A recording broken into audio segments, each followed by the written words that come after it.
Մեզ հյուրընկալում է այսօր Հայաստանի Հանրապետության արտաքին գործոս նախարար հարգարժան պարոն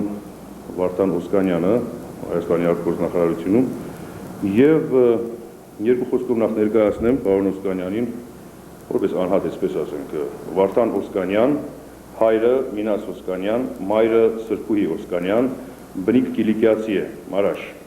Ծնվել է 1955-ին Հալեպում։ Նախնական կրթությունը ստացել է Հալեպում, 1979-ին ավարտել է Երևանի Պետպոլիտեխնիկական ինստիտուտի ճարտարապետաշինարարական ֆակուլտետը, 1986-ին ավարտել է Միացյալ Նահանգներում Հարվարդի համալսարանի քաղաքական գիտությունների բաժինը,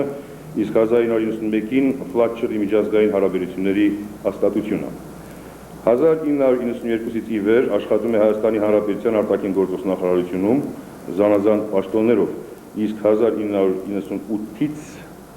ապրիլից արտգործ նախարարն է Հայաստանի Հանրապետության։ 1990-ին Միացյալ Նահանգներում հիմնադրել է եւ 2 տարի խմբագրել AIM ամսագիրը, միջազգային ամսագիրը, անգլիախոս չէ, բայց հայերի մասին ամբողջ անգլիատար։ Այսինքն անգլերեն գրում է, բայց անգլերեն է, անգլերեն տարերով հայերեն չի գրում։ Ինչևէ, պարոն Օսկանյան, ուրեմն նախ խոսենք երկու խոսքով, այսօր իմ նպատակը մեր հանդիպման խոսելն էր Հայաստան-Սփյուռք համաժողովի, վեհաժողովի, ինչպես ասում են, վերաբերյալ, քանի որ որքան գիտեմ, հիմնականում դուք եք կազմակերպել այդ բոլորը, ձեր վստահված կազմակերպությունը, եւ հակիրճ ձևով ինչ է ձեր կարծիքը, ինչպես անցավ, եթե կային չբավարարված տեղեկություններ եւ այլն, երկու խոսքով նաեւ դրա մասին, եւ ընդհանուր առմամբ ես ուզում զրույցը վարել հիմնականում Սփյուռք Հայաստան երևույթի վերաբերյալ։ Ուրեմն այս խորհրդաժողովը նախ վեհաժողովը ինչ տեղ ունեցավ։ Շատ լավ, շնորհակալություն։ Ընդհանուր քննադատականը կարծում եմ, որ դրական է, դա եւ մեր եւ մասնագետների քննադատականն է։ Իհարկե կան շեղումներ, որոշ մարդիկ գտնում են, որ թերություններ կային կամ հնարավորություն չունեցան լավագույնս մասնակցություն բերել փոխանցության առումով, բայց ընդհանուր առմամբ պետք է ասեմ, որ դրական էր։ Եվ մեր քննադատական, ինչպես ասացի, գտնում եմ դրական, եւ մասնակցության առումով, եւ փոխանցության առումով, եւ անցկացման ծևի առումով։ Մասնակցությունը ասեմ, որ աննախադեպ էր, առաջի խորհրդաժողովը, որը մեծ խանդավառություն էր ստեղծել եւ առաջինն էր մեր անկախության պատմության մեջ, 1100 սփյուռքից մասնակցություն էր ապահովել, այս մեկը 1600 սփյուռքից մասնակցություն էր ապահովել եւ այս անգամ Հայաստանի մասնակցությունը նույնպես ավելի մեծ էր, քան առաջին։ Հայաստանից մենք ունեինք մոտ 1500 մասնակից։ Այնպես որ ընդհանուր 3100 մասնակից կար եւ բոլորի մոտ մեծ խանդավառություն կար, ակնկալիքներ կային եւ կարծում եմ, որ այդ ակնկալիքները որոշ չափով իրականացան։ Փոխանցության առումով մենք նույնպես կարողացանք այս անգամ ավելի կորձնական եւ խոսություն ապահովել, որովհետեւ աշխատանքների մեծ մասը գնաց փոքր սեկցիաներով, որտեղ մարդիկ հնարավորություն ունեցան ելույթ ունենալու, խնդիրներ բարձրացնելու, մեծ մտահոգող եւ հուզող բազմաթիվ հարցերի շուրջ։ Եվ նաեւ արդյունքների առումով մենք կարողացանք խորհրդաժողովի վերջում, բացի հռչակագրից, որ առաջինի դեպքում նույնպես արդեն ընդունել էինք, մենք կարողացանք նաեւ 7 կոնկրետ ծրագրեր հավանության արժեցնել խորհրդաժողովին, որի կիրառումը եւ իրականացումը արդեն մենք սկսենք եկող շաբաթների եւ ամիսների ընթացքում։ Իհարկե, խորհրդաժողովի հաջողության վերջնական քննադատականը մենք կարող ենք տալ միայն ու միայն որոշ ժամանակ անց, եւ դա կախված կլինի թե ինչ հաջողությամբ կկարողանանք այդ բոլորի շարունակականությունը ապահովել։ Առաջի խորհրդաժողովը 95 թվականին նույնպես հաջող էր իր անցկացման ձևով եւ փոխանցությամբ, բայց որովհետեւ չկարողացանք հետո շարունակականությունը ապահովել հայտնի պատճառներով, այդ հաջողությունը խամրվեց։ Այս անգամ ես նորից եմ գրկնում, հաջողությունը մենք կարող ենք չափել միայն դրանով, թե ինչպիսի հաջողությամբ եւ իր արդյունավետությամբ մենք կարողանանք այդ շարունակականությունը ապահովել։ Մենք աշխատանքները սկսել ենք արդեն շարունակականությունը ապահովելու, այն 5 հիմնական ուղղությունները, որոնց շուրջ սեկցիաներ անցկացվեցին, այդ ուղղություններով մենք ստեղծում ենք մինչև հուլիսի վերջը փոքր աշխատանքային խմբեր, 20-25 հոգանոց, որտեղ մասնակցություն կունենան սփյուռքից մասնակիցներ Հայաստանից, Արցախից, եւ այս խումբերը փոքր գազմով արդեն կսկսեն իրենց աշխատանքները։ Առաջի հերթին հստակեցնելով օրակարգը, որդեգրելով կոնկրետ ծրագրեր, ներգրավելով հնարավորին չափ Հայաստանից, Արցախից, Սփյուռքից լայն մասսաներ կսկսեն արդեն իրականացնել կոնկրետ ծրագրեր։ Որոշ ժամանակ անց մենք իհարկե այդ բոլորի գնահատականը կտանք եւ միայն դրանից հետո կարողանանք հստակ արդեն կողմնորոշվել, թե ինչքանով արդյունավետ է արդեն Հայաստան-Սփյուռք ավելի կորձնական հարաբերություն։ Ուրեմն այս բոլորը այդ կարծեմ 4 խումբ էր, թե 5 խումբ էր։ 4 սեկցիաներ էին, բայց մի սեկցիան 2 փակացուցիչ մաս ուներ, մենք արդեն հիմա այդ 2-ը առանձնացրել ենք եւ աշխատանքային խմբերը կստեղծվեն 5 ուղղություններով։ Առաջինը Հայաստան-Սփյուռք կազմակերպչական կառուցվածքային խնդիրներ, երկրորդը քաղաքական հարցեր եւ քարոզչություն, երրորդը տնտեսություն եւ ծերներեցություն եւ սոցիալական խնդիրներ, չորրորդը գրթություն, մշակույթ եւ վերջապես 5-րդը մամուլ եւ ինֆորմացիա։ Այս 5 ուղղություններով մինչեւ հուլիսի վերջ մենք կունենանք փոքր 20-25 կողմից աշխատանքային խմբեր եւ յուրաքանչյուրը արդեն շատ ավելի կորձնական իր աշխատանքները կսկսի ծավալել սկսած օգոստոս-սեպտեմբեր ամիսին։ Մի հարց պիտի տամ, պարոն նախարար, Սիզարես։ Նպատակը ինչ է սրա։ Սրա նպատակը, գիտեք, ես կարող եմ 10 տարբեր կորձոններ կվարկել։ Սա առաջի հերթին հետապնդում է հնարավորին չափ լայն ներգրավվածություն Սփյուռքից Հայաստանի խնդիրներին ի նպաստ, Հայաստանի ներգրավվածություն ի նպաստ Սփյուռքի խնդիրների լուծման։ Սա կարող է իսկապես լինել այն ֆորումը, որտեղ մենք միասնական ջանքերով կկարողանանք դրական ներգործություն ունենալ եւ Հայաստանի եւ Սփյուռքի գործընթացների վրա։ Սա ընդհանուր երկու մեծ խնդիրներն է, որ ես տեսնում եմ։ Բացի դրանից իհարկե սա ունի նաեւ բազմաթիվ այլ կողմեր, որոնք ընթացքում ես կարծում եմ, որ կսկսեն իրենց դրական արդյունքները տալ։ Սա նպաստելու է Սփյուռքի կազմակերպչական խնդիրներին, սա նպաստելու է նաեւ Հայաստանում Սփյուռքի նկատմամբ ձևավորման պատկերացման, սա նպաստելու է Սփյուռքի Հայաստանի ստերեոտիպերի վերացման եւ ավելի կոնկրետ ճշգրիտ պատկերացման եւ Հայաստանի ժողովրդի եւ Հայաստանի պոտենցիալի հնարավորությունների նկատմամբ բազմաթիվ այլ խնդիրներ կա այսօր իսկապես մեր առաջ, որը նման երկխոսության կարիքն է զգացնում, որպեսզի մենք կարողանանք այդ հարցերը բարձրացնելով, դրա մասին խոսելով, կարողանանք խնդիրները վերացնել, նոր առաջադրանքներ դնել մեր առաջ եւ այդ բոլորը փորձել իրականություն դարձնել այդ համագործակցության միջոցով։ Ասածս ինչի մասին է, ես հարցը տվեցի, բացատրեմ ինչի նկատի ունեմ։ Իմ կարճ խելքով, որքան ես եմ հասկացել, իդեպ մի 20 տարի ես ապրել եմ Սփյուռքում ինքս 79 թվականից մինչև 99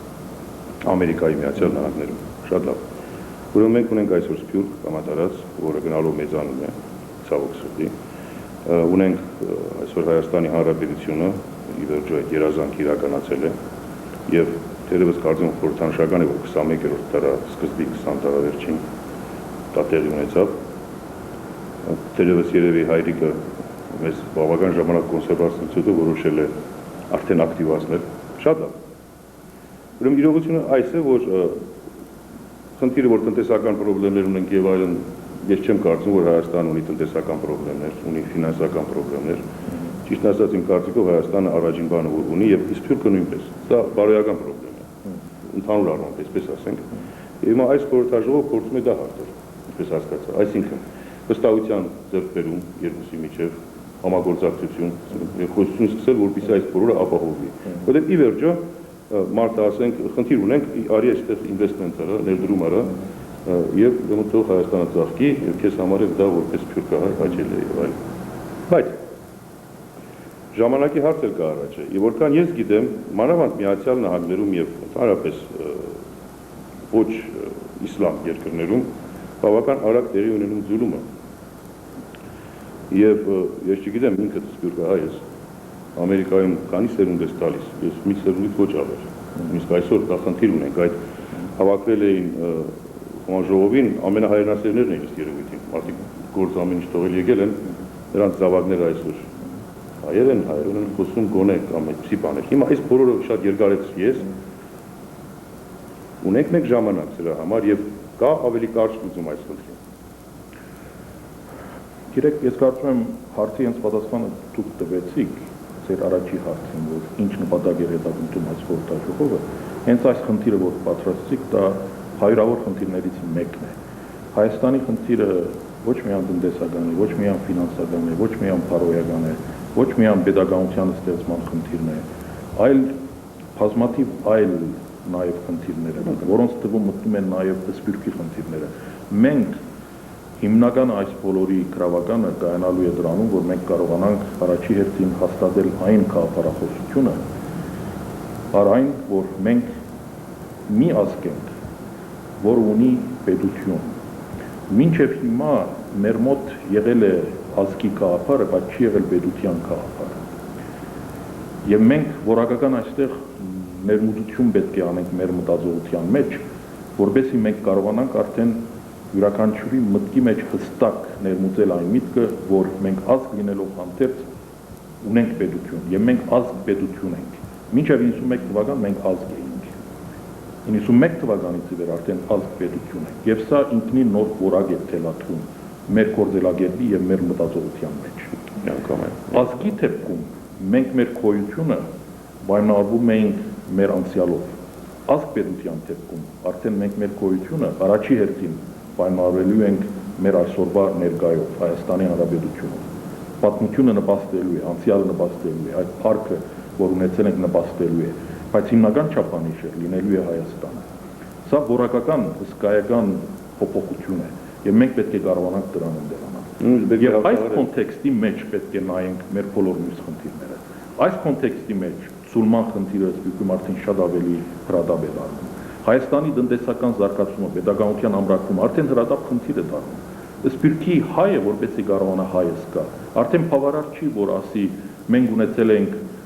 Քաչպարտան, մենք ունեցել ենք Մաշտոց, մենք ունեցել ենք Նարեգացի, մենք ունեցել ենք Արամ Խաչատրյան, որտեղ իր հարևանը օտարը իրեն հարց է տալու, այսօր ունեք Հայաստանի Հանրապետություն։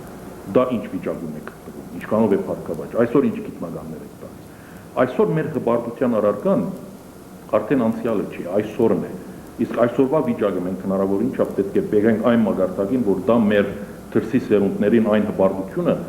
որը դրանք պետք ունեն, որպեսզի կարողանան իրենց ինքնությունը դրանով պայմանավորել։ Եվ նրանք հպարտս կան, ամուրս կան, որ ունեն ամուր Հայաստան, ունեն պետականություն, ունեն տնտեսապես փառքաբաճ, ունեն ժողովրդավար պետություն։ Եվ ահա վասիկ մեր ջանքերը առաջի հերթին պետք է ուղենք դրա վրա, որպեսզի կարողանանք նաև ապահովել Սփյուռքում սուլման խնդիրները։ Այլապես շատ ավելի արագանալու է process-ը։ Մարդիկ երես են տեկելու Հայաստանից, եթե Հայաստանը չլինի այն մագարտակի վրա, որ իրենք կուզենան տեսնել, որով իրենք կուզենան հպարտանալ իրենց շրջապատի մեջ։ Ահա վասիկ սա է խնդիրը։ Եվ խորհրդաժողովը այս խնդիրները դրեց։ Առաջի անգամ լինելով մենք կարողացանք այդ փոքր սեկցիաների մեջ այս հարցերը բաց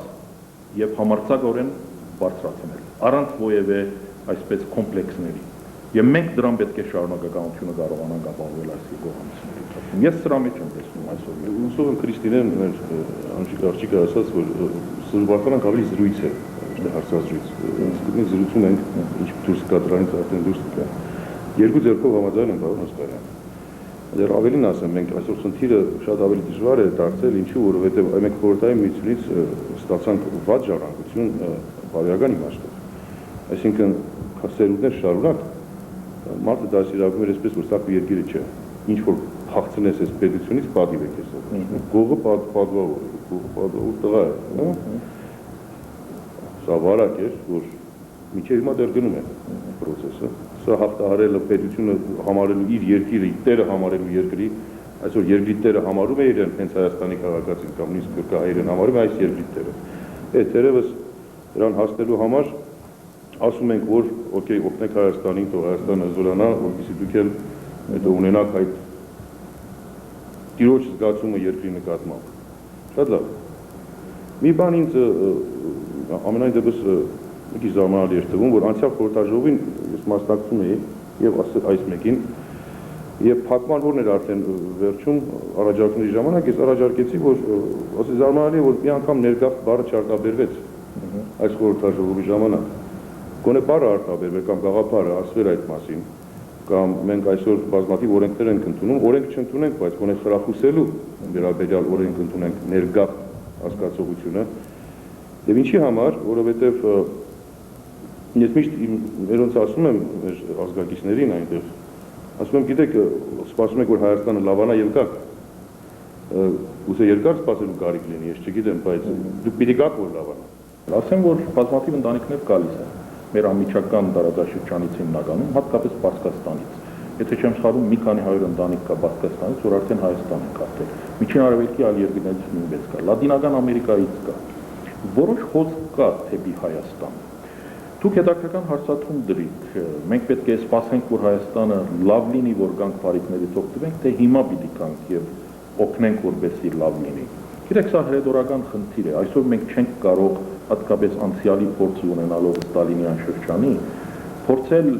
արհեստական ճանապարհներով մեր ժողովրդին բերել այստեղ։ Դա պետք չի անել, ես դեմ եմ դրան։ Այն, որ ցանկություն ունի, այն, որ հնարավորություն ունի գալու, որ կարող է այնտեղ իր կենսամագարտակը ապահովված լինելով հնարավորությունները ունենալով թողնի եւ գա այստեղ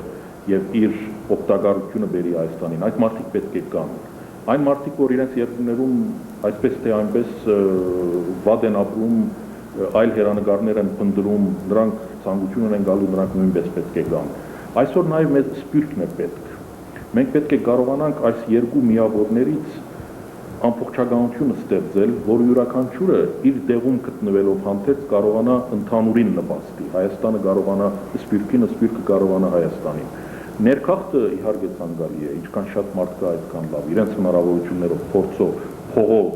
դա օգտակար կլինի, բայց դա պետք չի արհեստական ձևով արվի, թողել իր բնականոն վիճակին։ Արհեստականության մասին չի պարոն Օսկանյան։ Խնդիր չի, թող սպասեն որոշ մարդիկ, որ Հայաստանը լավ լինի, եւ մեր խնդիրը իսկապես դա է, մենք հաջող ենք ասում։ Մենք մեր առաջ նպատակ ենք դրել ստեղծել այնպիսի Հայաստան,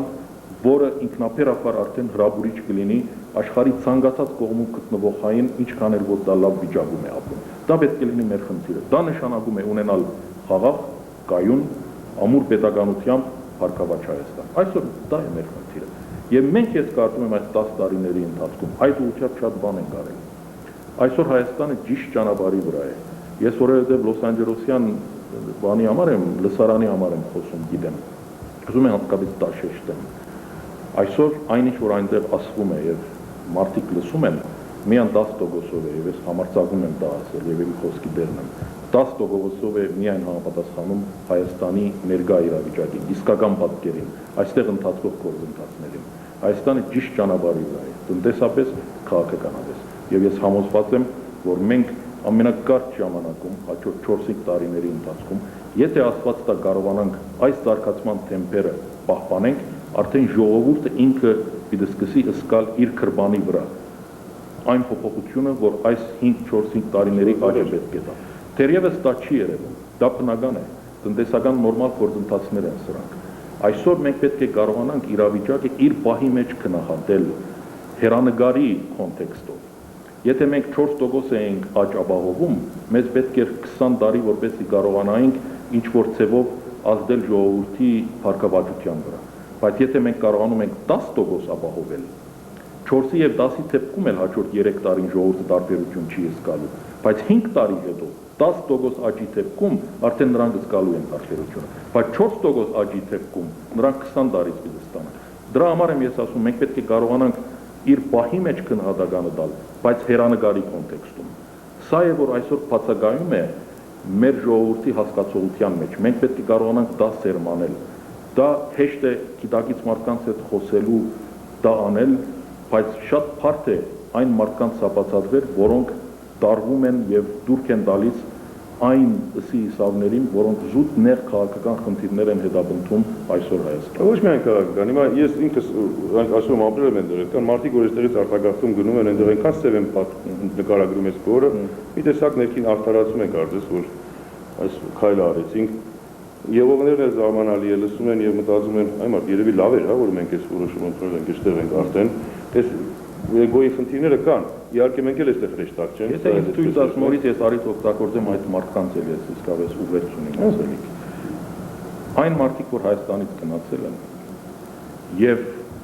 ամենասև գույներով են ներկայացնում Հայաստանը, դրանք ճիշտ չեն անում։ Ես դրանց հետեւյալ ոչն եմ անելու։ Նայեք, ինչքան էլ որ Հայաստանը սև ներկայացնեք,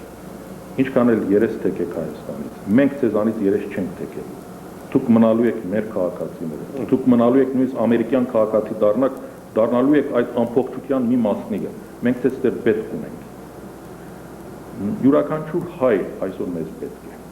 Վատ է խոսում, լավ է խոսում, սիրում է Հայաստանը, չի սիրում, իշխանություններին ադում է, հարկում է, նշանակություն չունի։ Մենք բոլորին պետք ունենք։ Այդ մարդիկ հետ դարձ են անելու 5 տարի հետո։ Բարձրապես եթե այդ մարդիկ կարողանան իրենց մտասևերումները մի կողմ դնեն, կարողանան ավելի ռեալ քննադեն, քաղաքական հոսանքներում չդրվեն, մենք կարողանանք այդ ընթացքը շատ ավելի արագ ապահովել։ Այսօր հիմնական սրտացավ պատճառողը ինձ դա է, որ նման միջոցներով մենք մեր գործընթացները այստեղ թանթավեցնում ենք։ Չենք շեղում, չենք ընդհատում, բայց թանթավեցնում ենք։ Մենք շատ ավելի արագ կհասնենք այն նպատակին, եթե մենք կարողանանք իսկապես բոլորի դրական ներդրում ունենալ։ Ուրիշ բարոյական բան կա այնտեղ, հիմա այսպես ասենք, որ պարոն Օսկանյան, մենք համոզենք, նրանք համոզեն, իրար համոզենք, մենք նրանք չկա, մենք ենք բոլորս, օրինակ մեզ տղաս հարցնում էր, Ամերիկա է ծնվել, Հայաստան չէր եղել երբեք, ասում էր, որ պիտի գնանք, 99 թվականին պիտի գնանք Հայաստան բոլորս, լավ, ասում էր Հայաստանում բասկետբոլ կորտ կա, ասում էր Հայաստանում ոչինչ էլ չկա, գնա երկիրը տեսարկիր, այսինքն այս մոտեցումով է ես մոդելը, այսինքն մենք լավ ենք, թե վատ ենք, սրա մասին չի խոսքը, խոսքը նրա մասին է, որ հայությունը թերևս այս Սոդոմ Գոմորում, որ սպասում եմ, չգիտեմ ինչու, լավ կլինի, որ հավաքվի իր հողի վրա իր տանը լինի, ինչև է, դրա համար է միշտ մղումս եւ ես միշտ ներգաղթի հարցը բարձրացնում եմ եւ այնտեղ եւ այստեղ եւ հույսով եմ, որ մի օր դա կընկալվի մի քիչ ավելի ռեալ ձևով, բայց հարցս հետեւյալն է ձեզ, այս ընդհանուր բաները, որ ասում եք, վստահ եմ, շատ լավ է եւ նպատակը իմիջիալոց քննադատելը չի բանը չէ։ Չէ, քննադատությունը շատ նորմալ է, բայց մենք ունենք խնդիրներ այսօր այստեղ, որոնց լուծումը շատ հեշտ է, բայց չենք անում։ Ես վստահություն, սփյուռքահայ ներդրող, արի դրամատիր գնա։ Չէ, արի դրամատիր մնա։ Ընտանիքն էլ այստեղ биш, ասում եմ, մարդը չգիտեմ ինչ է ասել, բայց մի լավ բան ասել, ասում եմ, ամենամեծ կապիտալը մարդն է։ Ես նույնիսկ խոսքը մեր մեջ ասում եմ, մեզ դες դրամ պետք չի։ Ես դուք եք պետք։ Հիմա ինչպես եք պատկերացնում աշխարհը 2015 թվականին, արտգործ նախարար ես, չէ։ Ամեն տեղ գնում ես, շփվում ես, հավաբերում ես, աշխարհը լավ գիտես 4-5 մարդ ես։ Ինչպես ես պատկերացնում 2015 թվականին այս աշխարհը։ 15 տարի դες այն 14 տարի հետո։ Գիտեք, բավական բարձ հարց եք տալիս, ինչքան էլ աշխարհը այսօր լավ ճանաչես, դժվար է մի քիչ կանխատեսել 2015 թվականին իսկապես ինչ է լինելու, բայց մի տենդենս շատ ակնհայտ է։ Դա գլոբալիզացիան է, դա ինտեգրացիոն գործընթացներն են, դա ժողովրդավարության առավել տարածումն է, բաց թափանցիկ պետություն լինելն է, խաղաղությունն է։ Այդ տենդենսը կա, հակառակ բոլոր իր վերիվայրումներին, հակառակ բոլոր խնդիրներին, որ այսօր աշխարհում կա, բայց ընդհանուր տենդենսը գնում է դրան։ Մենք պետք է կարողանանք այդ բոլորի մեջ այսօրվանից կողմնորոշվել, թե որ ուղղությունն ենք վերցնում։ Մենք մեզ հարցերի ավելի մեծ կոնտեքստում որտեղ ենք տեսնում։ Եվ այդ ուղղությամբ մենք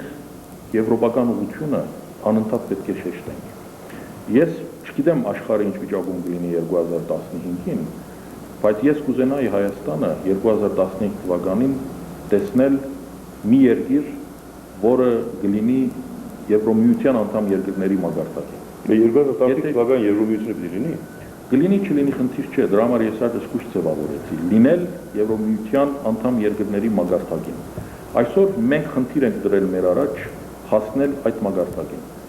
Լինել Եվրոմիության անդամ, կլինենք, չլինի չենք լինի։ Կհասնենք այդ մակարդակին, կասեն արդեն կարող եք լինել, մենք կորոշենք, կուզենք լինել թե չէ։ Բայց այսօր շատ հստակ ծրագիր կա, որը մշակված է, որը փորձված է, որը իր դրական արդյունքները տվել է։ Մենք դա պետք է որդեգրենք։ Մենք չենք կարող գոյատևել առանցին որպես միավոր Կովկասում, եթե մենք չլինենք ավելի ընդհանուր ինտեգրացիոն ինչ-որ մի կառույցի մեջ։ Այդ կառույցը այսօր, եթե մենք մեր շուրջը նայենք, որը բաց է դռները մեզ համար, որը իր ամբողջ էությամբ եւ փոխանցությամբ համապատասխանում է նաեւ մեր մտածողության, մեր իղձերին, մեր ցանկության, դա եվրոպական կառույցներն են, դա Եվրոմիությունն է։ Մենք պետք է այդ ճանապարհը վերցնենք եւ վերցրել ենք, եւ մենք պետք է կարողանանք դա դարձնել մեր տեսլականը եւ հստակ այդ ուղղությամբ գնանք։ Դրա մեջ շատ մեծ օգուտներ են տեսնում, որովհետեւ դրա ծրագիրը արդեն պատրաստ է։ Մենք դա պետք է վերցնենք, դնենք իրավության մեջ։ Եվ մեր ժողովուրդը իր հոգեբանությամբ դրան պատրաստ պետք է լինի, որ մենք գնում ենք այդ ուղղությամբ։ 2015 թվականին Հայաստանը պետք է լինի արդեն միջին եվրոպական մակարդակից ավելի բարձր պետություն իր որակով, իր ժողովրդավարությամբ, իր տնտեսության զարգացման աստիճանով եւ իր պետականության կառույցների ամրությամբ եւ դրանց ժողովրդավարության հանգամանքով։ Սա է մեր խնդիրը մինչև 2015։ Եվ հայկական ազգային պետություն։ Ինչ ուզենք անվանենք, խնդիրը դրա մեջ չի։ Այսօր կա Հայաստան, հստակ իր սահմաններով, կա Ղարաբաղ, որը արդեն ազատագրված է, այդ երկու միավորները կլինեն մեկ թե երկու միավոր, մինչև այդ էական չի։ Այնքան ժամանակ, որ մենք կարողանանք այս իրավիճակը պահպանել, մեր միասնական իրավիճակը պահպանել, այդ երկու միավորները պետք է շարժվեն այդ ուղղությամբ, եւ մենք պետք է փորձենք հասնել դրան։ Իր բոլոր վերիվայրումներով։ Ես չեմ ուզում այն դժվարությունը թողնել, որ ամեն ինչ փորձում եմ դրական ներկայացնել։ Մենք շատ լավ գիտենք մեր սխալները, մեր թերությունը, բայց մենք չենք կարող թերության վրա հենվել։ Մենք պետք է դրականի վրա հենվենք, այս է խնդիրը, բայց գիտակցելով թերությունը եւ փորձել դա ուղղել։ Այսօր մարդիկ փորձում են նույնիսկ ասել ինձ, որ այսօր Հայաստանը ավելի վատ վիճակում է գտնվում, քան թե 95 թվականին։ Ես այդ մարդկանց ոչինչ չունեմ ասել։ Դրանք կամ սևատնոցով են նայում, կամ ընդհանրապես գույր են, եթե այդպիսի մարդ կա, որ կարող այդպիսի բան ասի, եւ ինձ ասում են որոշ բան։ Այսօր Հայաստանի վիճակը չի կարելի համեմատել ցանկացած նախորդ տարվա վիճակի հետ։ Այսօր մենք որակապես իր բոլոր էությամբ, հովանտագությամբ այդ որակի բոլորովին այլ մագարտակի վրա ենք։ Առաջի տասնամյակի ավարտին մենք կարողացանք բավական ամուր հիմքեր ստեղծել Հայաստանի հետագա զարգացման համար։ Մեզ համար ճակատագրական է լինելու հաջորդ 10 տարին։ Եվ մենք այդ 10 տարվա ընթացքում պետք է կարողանանք այս առաջի 10 տարվա կառուցվածքի վրա շարունակել եւ իսկապես կարողանալ երկրորդ տասնամյակի վերջին համարել, որ Հայաստանը արդեն ամեն ինչով տնտեսությամբ, պետությամբ կայացած պետություն է, որը իր մագարտակով արդեն չի դիչում միջին եվրոպական մագարտակով։ Աստված ձայնդ լսի եւ բան ասեմ, ես ինքս վստահ եմ, որ Հայաստանը տնտեսապես այս տարածքը, այսպես ասեմ, տնտեսապես կլինի շատ լավ վիճակում։ Կյանքի կենսամակարդակը շատ բարձր կլինի։ Այն պարզ պատճառով, որ նաև շատ աչքեր կան սրա վրա։ Ինձնից լավ գիտեք եք որը։ Դա լինելու է, բայց մի բան է ինձ ամենից շատ ուզում եւ մտահոգում, դա լինելու է Հայաստան, դա լինելու մի այլ բան։ Սա ինձ մտահոգում է։ Բայց ինչ այն որ դա լինելու է մակարդակ, կենսամակարդակ եւ այլն, ինչ է լինելու։ Այդ այլ բանը, հիմա այլ բանը հետեւյալ կարող է լինել։ Ազգին ինչն է պահում ազգ։ Չբնորոշենք հիմա չասենք շատ ենք ասել խոսել եւ այլն։ Այս կրվանները մենք խնդիր դրել ենք մեր արժեվ այսօր մեր պետության մեջ դնելու հիմքում պետության։ Սրա մասին է խոսքը։ Այս ազգը պիտի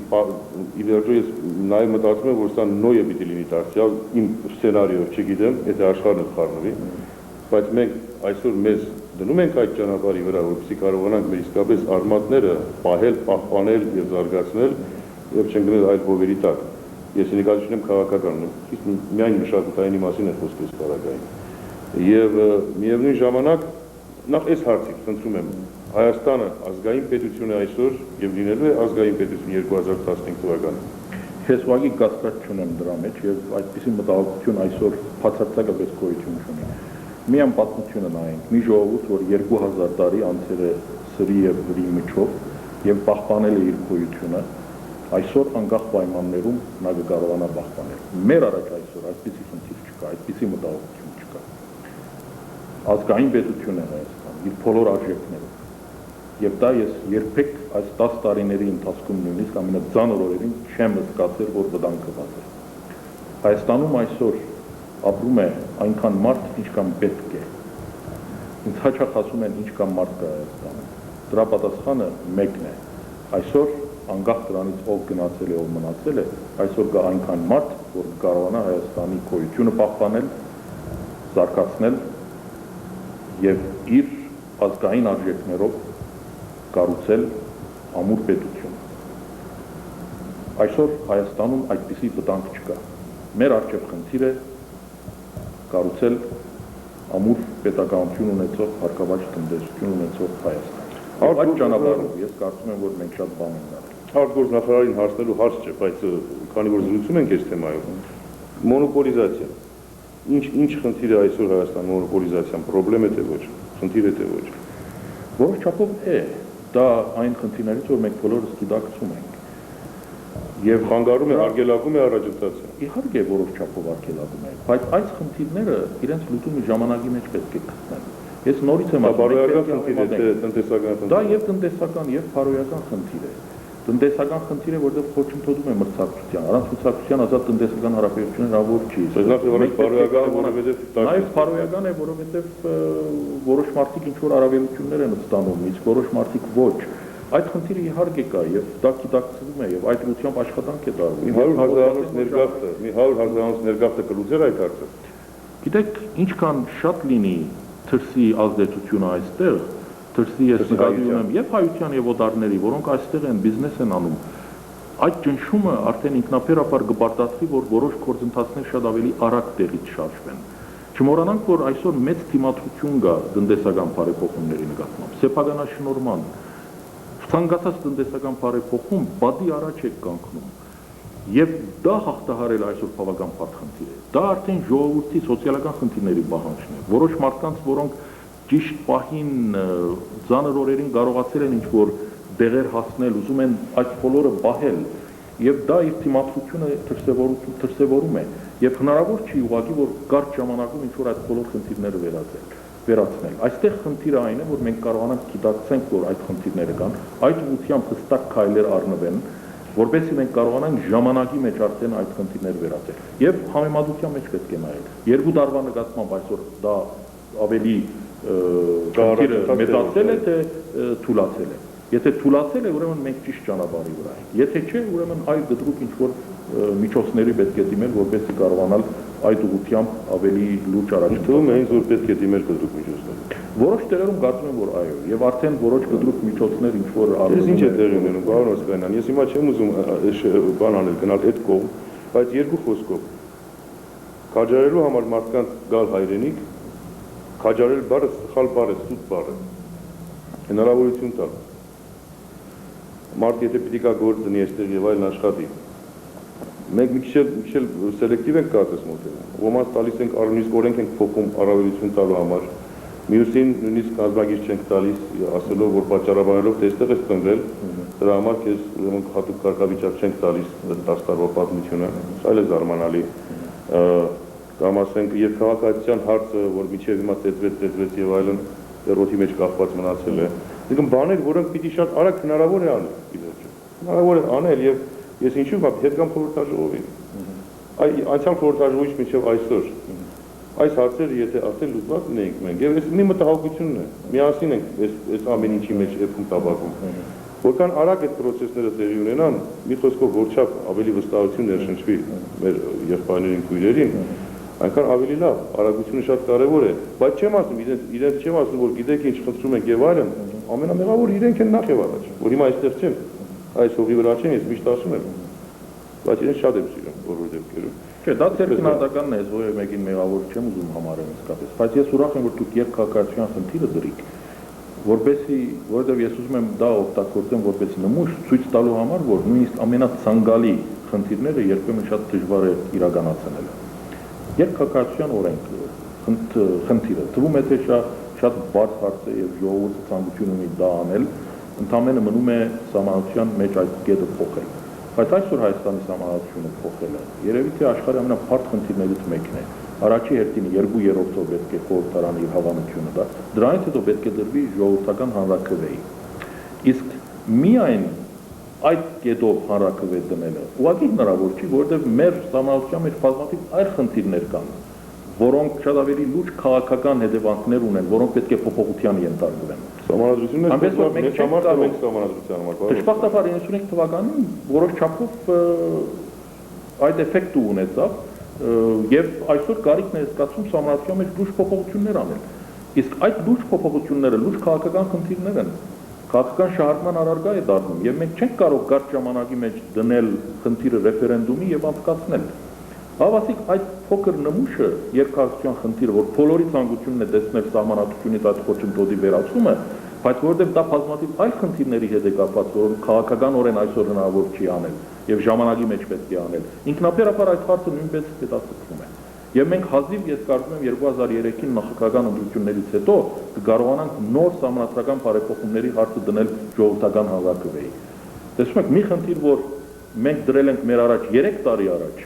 արդեն անցել է այդ ժամանակը Եվ թեր 2 տարի պահանջելու է, որպեսզի կարողանանք այո, ամուսնացություն է ստեղծվում, հիմա պարոն Քոչարյանի նախընտրական բանից մեկն է։ Չէ, բայց դա բացարձակ պարոն Քոչարյանից կախված չի։ Գիտեմ, եղբայր, բայց ստեղծում է, ասում եմ, անվստահություն մարդկանց մեջ, ասում են, եղբայր, ասում եք չեք անում, ինչու չեք անում այս Բայց պարոն Քոչարյանը իր նախընտրական կամպանիայի ժամանակ ասաց, որ ինքը ամեն ինչ կանի, որպեսզի այս փոփոխությունը արվի, եւ իսկապես արել է։